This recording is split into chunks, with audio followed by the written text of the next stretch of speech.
Srimad Bhagavatam, Canto 11, Chapter 13, verses 18,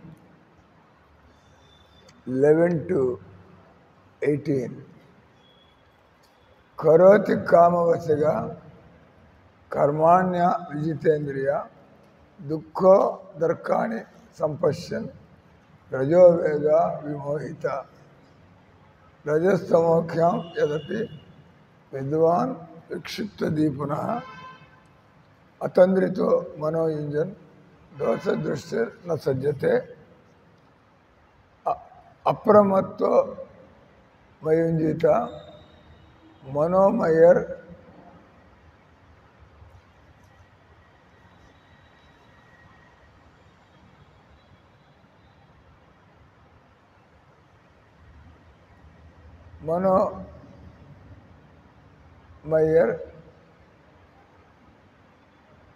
Payanasane, Anirvinna Yathakalam, Jitaswaso Jitasana, Etavan Yoga Adisto, Machishay, Sanakadivi, Sarvatomana Akrushya, Mayadya Veshatayatha, Sri Uddhavacha, Yadatum Sanakadibhyo, Yena Rupena Kesava, Yogamadishta, Vanetad Rupamishyami Veditim, Sri Bhagavan Uvacha, Putra Hiranyagarbhasya, Manasa Sanakadaya, Paprasu, Pitaram Suksham, Yoga Shaikantiki Ingatim, Sanakadaya, Utsu, Guneshwa, Visate Cheto, Gunashyatasi, Cha Prabhu, Katamanyonya, Santiago, Mumuksho, Ratititirsho, Sri Bhagavan Uvacha,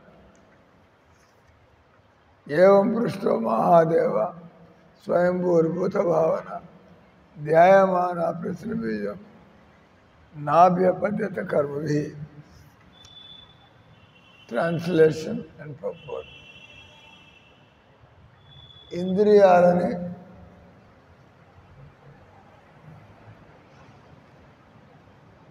నియంత్రింపజాలని వాడు భౌతిక వాంఛావసుడై ఆ విధంగా ప్రబలము రజోగుణ తరంగములచే భ్రమితుడగును. అట్టి వ్యక్తి భవిష్యత్తులో దుఃఖమే కలుగునని స్పష్టంగా చూడగలిగిన లౌకిక కార్యాలని చేయిచోనే ఉండదు.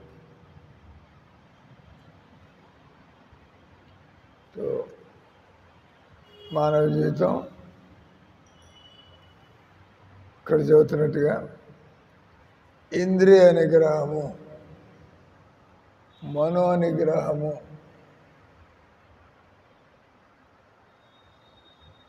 దాన్ని ప్రభుపాద రెగ్యులేషన్ అంటే నిగ్రహం, 4 రెగ్యులేటివ్ ప్రిన్సిపల్స్ ఆఫ్ ఫ్రీడమ్.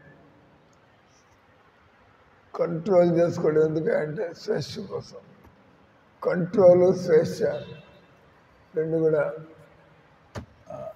విరుద్ధ శబ్దాల్లాగా ఉన్నాయి. కంట్రోల్ చేసుకోవడం, నువ్వు స్వేచ్ఛను పొందడానికి నువ్వు కంట్రోల్ చేసుకో.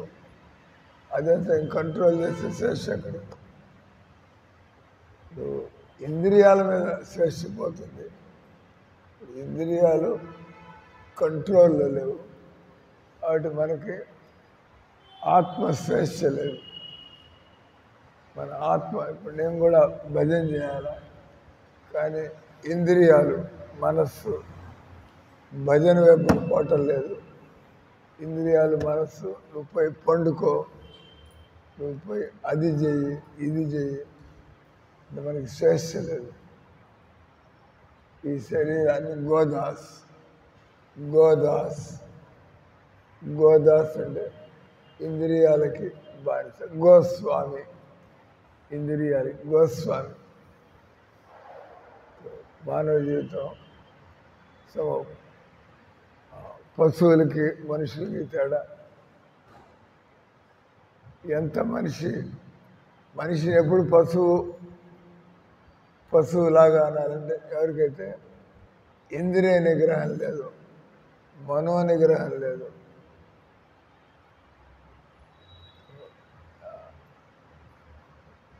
మనస్సు వెనక నుంచి వస్తుంది. ఒక్కొక్కళ్ళ మనస్సు మీ పూర్వజన్మ కోరికలు కర్మల్ని బట్టి మనకి అంటే నీ దగ్గర ఉండే డబ్బులను బట్టి నువ్వు సైకిల్ కొనుక్కోవాలా, 2 వీలర్ కొనుక్కోవాలా. నీ దగ్గర 5,000 రూపాయలు ఉండి నేను స్కూటర్ కొనాలంటే అయ్యే పని కాదు. 5,000 రూపాయలతో బస్సు నువ్వు సైకిల్ కొనుక్కోవచ్చు, స్కూటర్ కొనుక్కోలేవు. అలాగే ప్రతి మనిషికి మనం చేస్తున్నటువంటి కర్మల వల్ల, మనకుండేటువంటి కోరికల వల్ల, కోరికలు రాగానే కర్మలు ప్రారంభమవుతాయి. ముందు కోరికతో ప్రారంభమవుతుంది. అది దానికి తగ్గట్టుగా కర్మలు చేయడం ప్రభుత్వం. నేను భక్తుడిని అవ్వాలా కోరిక, అదే తెల్లవారుజామున లేవాలా, జపం చేయాలా, శాస్త్రాలు చదువుకోవాలా, సేవ చేయాలా, గురువుకి మనం సమర్పితమై స్వతంత్రంగా ఉండకూడదు. నువ్వు స్వతంత్రంగా ఉండడం అంటే why don't you come here? మందిరానికి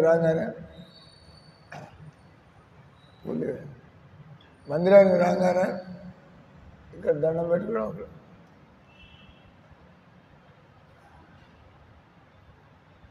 అన్ని పూలిస్తున్నాయి. ఒకటి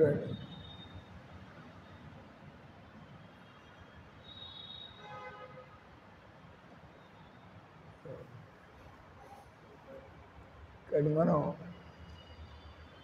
మనందరికీ 2 కాళ్ళు, 2 చేతులు, 2 కళ్ళు, 2 ముక్కు రంధ్రాలు. ముక్కు ఒకటే, ముక్కు రంధ్రాలు 2. అందరికీ ఒక రకంగానే శరీరం, కానీ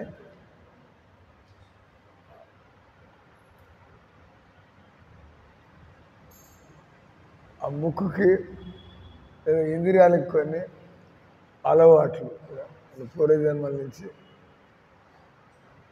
బర్మాలో ఒకసారి, మయన్మార్ అంటారు బర్మాని, బర్మాలో ఒకసారి భక్తి సిద్ధాంత మహారాజు ఆయన ప్రచారానికి వెళ్ళాడు బర్మా.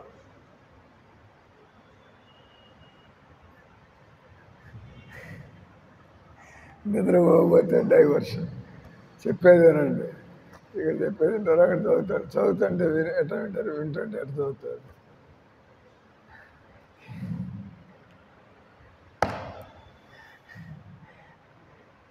ఏం కాన్సన్ట్రేషన్ ఉంటుంది, తలకాయ పెద్ద మనసు కంట్రోల్ లేదు. క్లాసులో కూర్చుంటే క్లాస్ వినాలి, రూమ్లో కూర్చుంటే అప్పుడు పుస్తకం పట్టుకు అప్పుడు కూర్చోండి. అదేందుకు చదవడానికి క్లాసులో కూర్చొని పుస్తకం చదువుతా అంటే అప్పుడు క్లాస్కి రావాల్సిన అవసరం ఏంది? స్వభావం బస్ ఏం జరుగుతుంది దానిలో పార్టిసిపేట్ చేయగలరు మన నిద్రపోవాలి మనసు.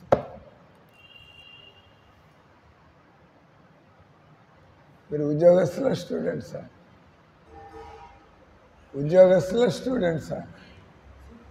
మీరు ఉద్యోగం చేస్తున్నారా స్టూడెంట్స్? స్టూడెంట్ ఇద్దరు ఏం చదువుతున్నారు? డిగ్రీ. ఆర్ట్సా, కామర్సా, సైన్సా? Arts, commerce.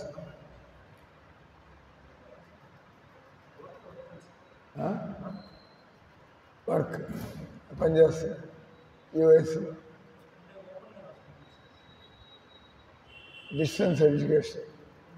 డిస్టెన్స్ ఎడ్యుకేషన్ అంటారు. అంటే ఉద్యోగం చేసుకుంటూ చదువులు తయారై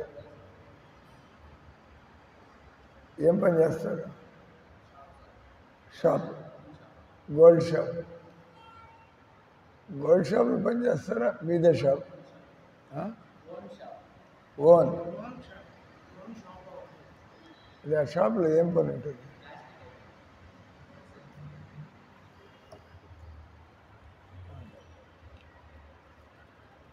పెద్ద షాపా చిన్న షాపా? చిన్న షాప్. ఎక్కడుంది మీ షాపు? ధనలక్ష్మీపురం ఆ రోడ్లో, ఉత్తుపూర్ రోడ్లో.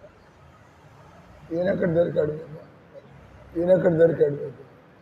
మీరు షాప్లో కూర్చుంటారు స్టూడెంట్, ఈయన ఎట్లా దొరికాడు? ధనలక్ష్మి ఇల్లు పక్క.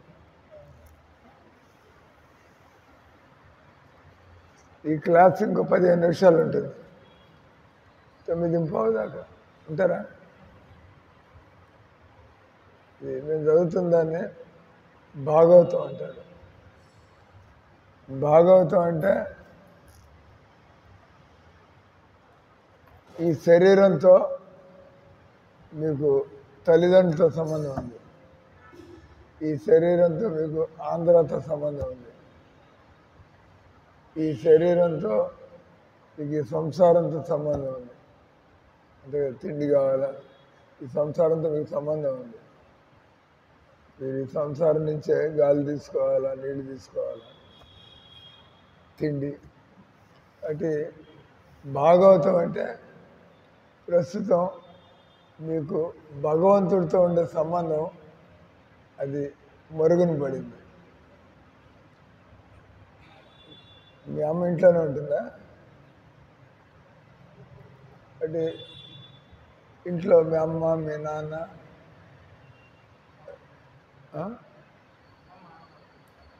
మీ అమ్మ, నాన్న, తమ్ముడు ఇద్దరికి పెళ్ళి కాల.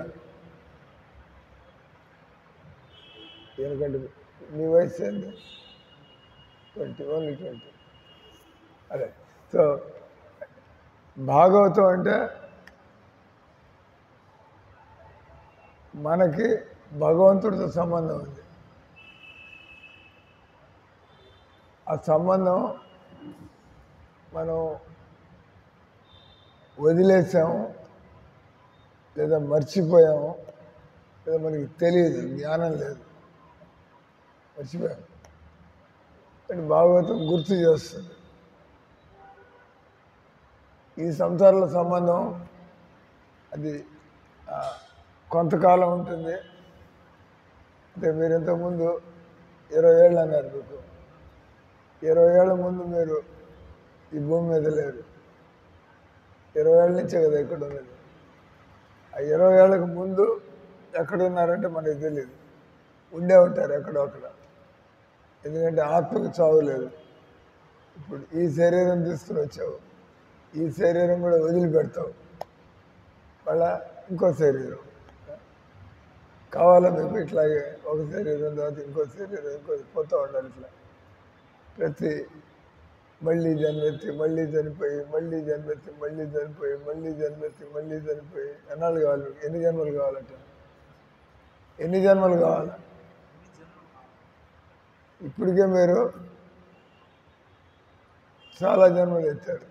అందుకే ఇక్కడ రాగానే ఎత్తుక్కుంటూ ఉంటారు. ఎందుకంటే మీకు ఆల్రెడీ అలవాటు ఎత్తుక్కోవడం. నాకు ఇట్లాంటి తిండి కావాలా, నాకు ఇట్లాంటి భార్య కావాలా, నాకు ఇట్లాంటి ఉద్యోగం కావాలా అని ప్రతిదీ ఎందుకు ఆల్రెడీ అలవాటు ఉంది. గత జన్మలో అయింది, మళ్ళీ వచ్చారు, మళ్ళీ ప్రారంభిస్తున్నారు. ఎట్లా ఒకటి ఏర్పాటు చేసుకుంటారు ఈ జన్మలో, కానీ వదిలేయాల్సి వస్తుంది. మీరు ఎన్ని జన్మలైతే ఎన్ని ఏర్పాట్లు చేస్తున్నారు. ఇప్పుడు మీరు సొంత ఇల్లు కట్టుకుంటారు, మీకు నచ్చినటువంటి భార్యను తెచ్చుకుంటావు, డబ్బులు సంపాదించుకుంటావు, బాగానే ఉంది, తింటున్నారు, ఉంటున్నారు. కానీ పోవాలి, మృత్యు, చావు. ఇది మృత్యులోకం అన్నారు. మృత్యు సంసారం. మనం మృత్యులోకంలో ఉన్నాం. అది తెలిసి తెలీదా? ఒకరోజు చనిపోవాలని ఆ మాత్రం తెలిసే ఉంటుంది కదా. మనం ఒకరోజు చనిపోవాలి, వదిలిపెట్టాలి శరీరాన్ని. అంటే భాగవతం అంటే నువ్వు ఎప్పుడు నీకు ఉండేటువంటి సంబంధం. కృష్ణుడితో నీకు సంబంధం ఉంది. అది ఈ జన్మలో ఉంది. ఇప్పుడు నేను వచ్చే జన్మ మళ్ళీ నేను జన్మ ఎత్తా, నాకేమవుతుందో నీకు తెలియదు ఏమవుతుందో. వచ్చే జన్మ నీకు ఏం జన్మ వస్తుంది అంటే చెప్పలేవు. నేను చెప్పచ్చు, ఎందుకంటే ఇప్పుడు కృష్ణుడితో సంబంధాన్ని పెట్టుకున్నా, ఇంకా పూర్తి కాలేదు. నాకు ప్రేమ కలగల కృష్ణుడి మీద. కృష్ణుడు అంటే తెలిసింది, కృష్ణుడికి సేవలు చేసుకుంటున్నా, బాగుంది, పోతున్నా అట్లా. కానీ నా మనసు పూర్తిగా కృష్ణుడి మీద పడలా. ఇంకా కొద్దిగా అటు ఇటు అంటే దాన్ని మనం పర్సంటేజ్ అంటాం. నువ్వు నీకు ఎంతోమంది ఫ్రెండ్ ఉన్నాడు, నేను ప్రశ్న అడిగితే నీకు మీ అమ్మ అంటే ఎక్కువ ప్రేమ, ఈయనంటే ఎక్కువ ప్రేమ. మీ అమ్మ అంటే ఎక్కువ ప్రేమ అంటాను. అంటే ఈయన కొంత, ఈయనంటే నాకు 10% ప్రేమ, ఆ తర్వాత వాడేవాడు. మా అమ్మ అంటే నాకు 80%. నిన్ను నువ్వు ప్రేమించుకోవడం 100%. రేపు ప్రతి మనిషి తను తాను కంప్లీట్గా అన్నీ నీకోసం చేసుకుంటూ ఉంటాడు. అమ్మని చూసుకోవడం కూడా దాని కూడా స్వార్థం. నా అమ్మ కాబట్టి నాకన్నీ చేస్తుంది, నీ స్వార్థం. కాబట్టి అందరికంటే ఎక్కువ నిన్ను నువ్వు ప్రేమించుకుంటావు. ఆ తర్వాత వాళ్ళు వీళ్ళు. నిన్ను నువ్వు ఎందుకు ప్రేమించుకుంటావో తెలుసా? ఎందుకంటే నువ్వు కృష్ణుడికి చెందినవాడి ఆత్మ. ఈ శరీరం మట్టిలో కలిసిపోతుంది. శరీరం నువ్వు కాదు. అంటే చనిపోయిన వాళ్ళు చూసే ఉంటారు, తీసుకెళ్తారు, తగలబెడతారు, పూడ్చిపెడతారు, ఫినిష్. అంటే మరి ఎవరిని ప్రేమిస్తున్నావు? శరీరాన్ని ప్రేమిస్తున్నావు, ఆత్మనే ప్రేమిస్తున్నావు. చనిపోయిన వాళ్ళని ఎవరు ప్రేమించరు. ఇప్పుడు నీకు కావాల్సిన వాళ్ళు ఎవరు చనిపోతారు, చనిపోతే నువ్వు ఇంకా బతుకున్న వాళ్ళు ప్రేమిస్తావు, చనిపోతే తీసుకెళ్ళి బయట పారేస్తారు. అంటే ఎవరిని ప్రేమిస్తున్నావు? ఆత్మని ప్రేమిస్తున్నావు. ఆత్మని ఎందుకు ప్రేమిస్తావు? నువ్వు ఆత్మని నువ్వు ప్రేమించుకుంటున్నావు. ఇతరుల్లో ఆత్మ కాబట్టి వాళ్ళు ఇప్పుడు వీళ్ళంటే నాకు ఎంతో ప్రేమ, చనిపోతే ప్రేమ ఉందని చెప్పి మందిరంలో అంటే నేను ప్రేమిస్తున్నది ఏంటంటే ఆత్మని. ఆత్మ లేకపోతే ఇంక శరీరంతో మనకి ప్రేమ ఉండదు. ఎందుకయ్యా మనకి ఆత్మ అంటే ప్రేమ అంటే ఆత్మ కృష్ణ పరమాత్ముడి అంశం. కృష్ణ పరమాత్ముడి అంశం అంటే నిజానికి మనం భగవంతుడు అంటే ప్రేమ, ఎందుకంటే దాని యొక్క అంశం ఆత్మ. నీకు తెలీదు, నువ్వు కొద్దిగా ఆత్మను ప్రేమిస్తావు. పరమాత్ముడు అంటే కృష్ణుడు. ఆయన ఎంత సర్వశక్తిమంతుడు, సర్వసమర్థుడు, సర్వజ్ఞుడు, సర్వవ్యాప్తి. కృష్ణుడిని ఇప్పుడు కృష్ణుడు మీరు దర్శనం చేసుకున్నారు జగన్నాథుడు. కృష్ణుడు లేని చోట ఏమన్నా ఉందా? భగవంతుడు లేని చోట ఇక్కడ మీ ఇంట్లో కూడా చిన్న ఫోటో పెట్టుకుంటే అక్కడ కూడా ఆయన ఉంటాడు. నీ మనసులో పెట్టుకున్నావు అంటే కూర్చుని నీ మనసులోనే కృష్ణుని స్మరించుకుంటా. ఎక్కడ పడితే అక్కడ నువ్వు కృష్ణుని సంబంధం పెట్టుకోవచ్చు కదా. కాబట్టి భాగవతం అంటే మనకి ఎప్పుడు అందుబాటులో ఉన్నటువంటి, మనకి శాశ్వతంగా సంబంధం ఉన్నటువంటి కృష్ణుడితో సంబంధం శాశ్వతం. అది నువ్వు ఒప్పుకోకపోయినా కూడా. నీకు శరీరం ఎవడిచ్చాడు అంటే మా అమ్మా నాన్న. మా అమ్మా నాన్న ఎవడిచ్చాడు అంటే అల్టిమేట్లీ వాళ్ళ దేవుడి దగ్గరికి పోతుంది. అంటే దేవుడే కదా ఇచ్చింది. మీ అమ్మా నాన్న నీకు శరీరం ఇచ్చేట్టయితే వాళ్ళు నీకు ఇంకా గొప్ప శరీరం కోరుకుని ఉండేవాళ్ళు. నాకు ఐన్స్టీన్ లాంటి కొడుకు పుట్టాలా, నాకు నరేంద్ర మోడీ లాంటి కొడుకు పుట్టాలి. కానీ దేవుడు ఏ కొడుకుని ఇస్తే ఆ కొడుకుని మీ అమ్మ తీసుకోవాలి. మీ అమ్మకి దేవుడు నిన్నిచ్చాడు, మీ అమ్మకి దేవుడు నిన్నిచ్చాడు. మీ అమ్మ నిన్ను భరించాల్సిందే, మంచాడు వేరే చెడ్డాడు వేరే. కానీ చూడడానికి మీ అమ్మ ఇచ్చినట్టుగా ఉంది నీకు జన్మ. నిజానికి మీ అమ్మ ద్వారా దేవుడు చేసింది దేవుడు. మీ అమ్మ అనుకుంటుంది వీడు నా కొడుకు వీడు. కానీ నిజానికి దేవుడు ఇచ్చాడు. అట్లా నీకు అమ్మని దేవుడు ఇచ్చాడు, మీ అమ్మకి కొడుకుగా దేవుడు ఇచ్చాడు నిన్ను. కాబట్టి నువ్వు దేవుడు వద్దన్నావు కాబట్టి ఈ గొడవలో పడతావు. దేవుడు వద్దకపోతే మీ అమ్మతో సంబంధం, మీ నాయనతో సంబంధం, వాటికి ఏం లేదు. కానీ ఎవరు కూడా మళ్ళీ మనకి పర్మనెంట్గా ఉండరు. అంటే భాగవతం అంటే భగవద్గీత అన్నారు కూడా. వీటి యొక్క ఉద్దేశం మానవ జీవితంలో మనం ఏదో రకంగా, మీరు ఉద్యోగం చేయండి, పెళ్లి చేసుకోండి, వ్యాపారం చేయండి, ఇది ఒక దారి బతకడానికి. కానీ ఏం చేస్తున్నాయా అంటే బతికి నేను దేవుణ్ణి తెలుసుకొని దేవుడితో సంబంధం కోసం ప్రయత్నం చేస్తాను. అది పని, అదే మనిషికి దేవుడిచ్చిన పని. మిగతా జంతువులన్నీ కూడా వాటికి దేవుడితో పనిలే, తినడం, పండుకోవడం, తిరగడం. మనం కూడా భాగవతం వదిలిపెట్టి, భగవద్గీత వదిలిపెట్టి బిజీగా తిరుగుతున్నాం. ఆ పని అన్ని జంతువులు చేస్తున్నాం. అంటే మనుషుల తర్వాత ముఖ్యంగా హిందూ దేశంలో పుట్టిన వాళ్ళు, ముఖ్యంగా హిందువులుగా పుట్టిన వాళ్ళు, అయితే ఎవరికైతే దేవుడు అంటే నమ్మకం ఉందో, అని మీరంతా కూడా కొద్దిగా ఎదిగిన మనుషులు. చాలామంది మందిరానికి పోరు, ఏమవుతుంది అక్కడ, ఏం పోతే ఏమవుతుంది, మీకు చమత్కారాలు కనబట్టలేదు. చమత్కారం అంటే మీరు పరిగెడతారు అక్కడికి. కానీ మీరు ఇస్కాన్ మందిరానికి వచ్చారని మీరు చమత్కారాలు చూస్తారు. ఏందో చమత్కారం అంటే మీ మొండి బుద్ధులు లేదా మీ స్వభావం అది చక్కగా మారిపోతుంది, చక్కటి వ్యక్తిగా మారిపోతాడు.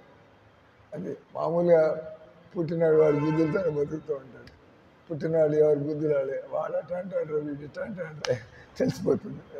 కానీ మీరు భాగవతం చదువుతూ ఉంటే మీరు పుట్టింది ఎలాంటి బుద్ధులతో పుట్టినా కూడా మీరు భాగవతం చదువుతూ ఉంటే, భగవంతుడి దర్శనం చేసుకుంటూ ఉంటే మీ బుద్ధి కాస్త మారిపోతుంది. ఎంతమంది దేవుడి దగ్గరికి వచ్చి చక్కగా వాళ్ళు సారాయి వదిలిపెట్టేశారు, మాంసం వదిలిపెట్టేశారు, మోసాలు చేయడం అంటే భయం. దేవుడు చూస్తున్నాడు, ఎందుకు వచ్చింది కూడా మనం చేసిన దానికి మనం అనుభవించాలా. దేవుడి దగ్గర రాగానే మీలో కొద్దిగా తెలివితేటలు రావడం ప్రారంభం. భక్తి చేస్తూ ఉంటే మీకు నేను నా మనస్సుని మార్చుకోగలను. నేను మనస్సుకి బానిస అవ్వక్కర్లేదు, మనస్సుని నాకు కావాల్సినట్టుగా. ఇప్పుడు నీ మనసు సారాయి కోరుకుంటుంది, నీకు తెలుసు సారాయి మంచిది కాదు. ఎంతోమంది గొప్ప గొప్ప విషయాలు కోరుకుంటున్నారు, నేను సైంటిస్ట్ కావాలా, ఇది కావాలని. మన మనస్సు అట్లా మారాలంటే, అంటే మనకు ఉండేటువంటి గొప్పగా ఎదగాలంటే బస్ మనం రోజు భాగవతం. భాగవతం అంటే భగవంతుడు, భక్తుడు, భక్తి.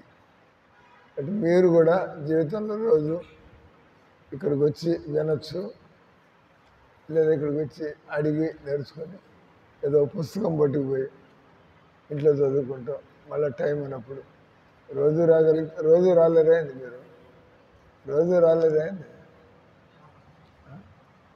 మీరు ఊళ్ళో ఉంటే రోజు ఆ మెమ్మని కలుసుకుంటారా లేదా? రోజు ఇంటికి పోవాల్సిందే, లేకపోతే ఫోన్లు వస్తాయి, ఎక్కడ తిరుగుతున్నారు రోజంతా రాకుండా. మరి దేవుడిని ఎట్లా వదిలిపెడతారు? అంటే ఇంట్లో మందిరానికి రాలేకపోవచ్చు, కానీ ఇంట్లో రోజు. కానీ ఎవరు దేవుడు, దేవుడితో సంబంధం పెట్టుకోవడానికి ఏం చేయాలి తెలుసుకోవాలి కదా. నువ్వు ఇంట్లో కూర్చున్నా నాకు దేవుడితో సంబంధం కావాలా, ఏం చేయాలా? ముందర దేవుడు ఎవరో తెలుసుకోవాలి మీరు. ఆ తర్వాత ఎందుకు నాకు అమ్మ గుర్తు వస్తుంది, నాన్న గుర్తు వస్తున్నాడు, దేవుడు ఎందుకు గుర్తురాట్లా? ప్రేమ లేదు కాబట్టి గుర్తు. ప్రేమ ఉందంటే గుర్తు వస్తూ ఉంటుంది. ప్రేమ కలగాలంటే ఏం చేయాలి? కానీ భాగవతం అంటే భగవంతుడి మీద ప్రేమను భగవంతుడు ఎవరో తెలియజేసి, భగవంతుడి మీద ప్రేమ కలగడానికి మనం ఏం సాధన చేయాలో చెప్పి, తర్వాత సంవత్సరాలు గడుస్తూ ఉంటే ఏం జరుగుతుందో మనకు అర్థం అవ్వడం. నువ్వు అనుకుంటాను తెల్లారుదాన్ని ఎన్ని గంటలకు లేస్తారు, తెల్లవారుదాన్ని ఎన్ని గంటలకు లేస్తారు,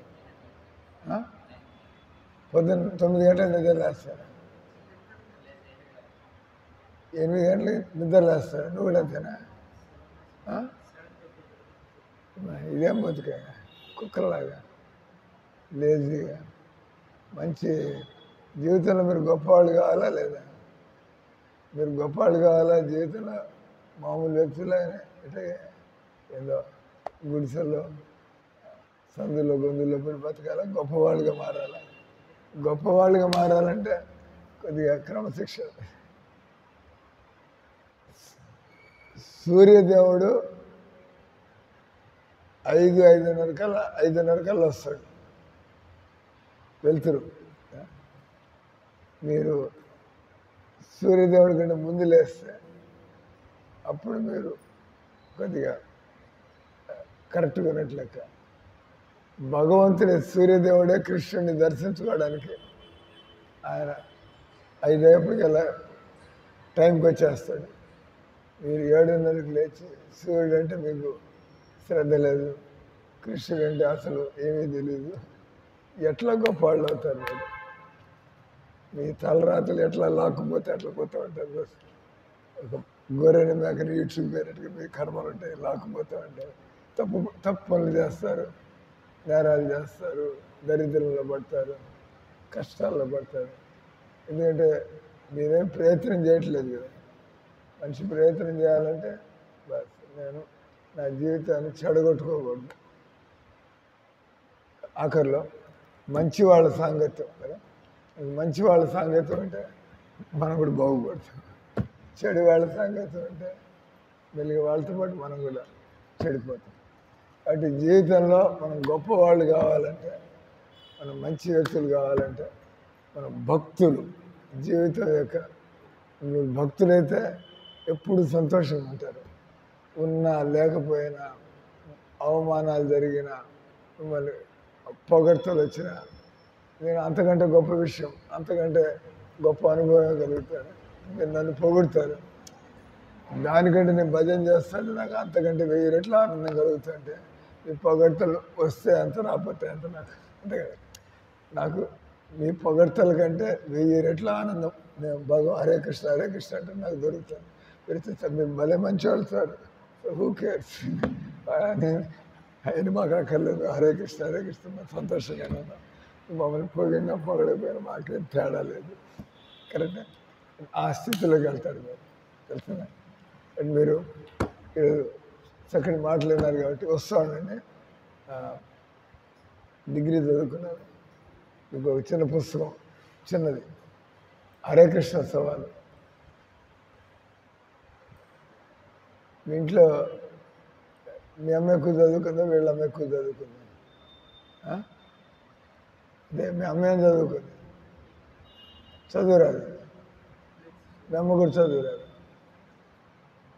కాబట్టి అట్లు మీరే చదువు మీ అమ్మకి చెప్పాలంటే. ఈయనకి ఇల్లు పక్కన వాళ్ళే, ఈయనకు వచ్చి ప్రారంభకులకు కృషి చేత మీరు చదివి మార్చుకోండి. ఆ పుస్తకం వచ్చి రోజువారి జీవితంలో భక్తి ఎలా చేయాలి, ఇది వచ్చి భక్తి ఎందుకు అవసరం తప్పనిసరిగా. ఈ భక్తి లేకపోతే మీ జీవితం కాస్త గందరగోళం అవుతుంది. ఇద్దరు మార్చి చదువుకోండి. సాయంత్రం కలుసుకున్నప్పుడు పిచ్చి కబుర్లు కాబట్టి చర్చించండి. రే నా పుస్తకాలు ఏం చదివావు ఈరోజు, ఆయన చదువుతాడు, మీరు పుస్తకం లేదు. అప్పుడు మీరు ఎంతో నిజమైన ఫ్రెండ్స్ అవుతారు. నిజమైన ఫ్రెండ్స్ ఒకరికొకరు సాయం చేసుకోవాలి. హరే కృష్ణ హరే కృష్ణ కృష్ణ కృష్ణ హరే హరే, హరే రామ్ హరే రామ్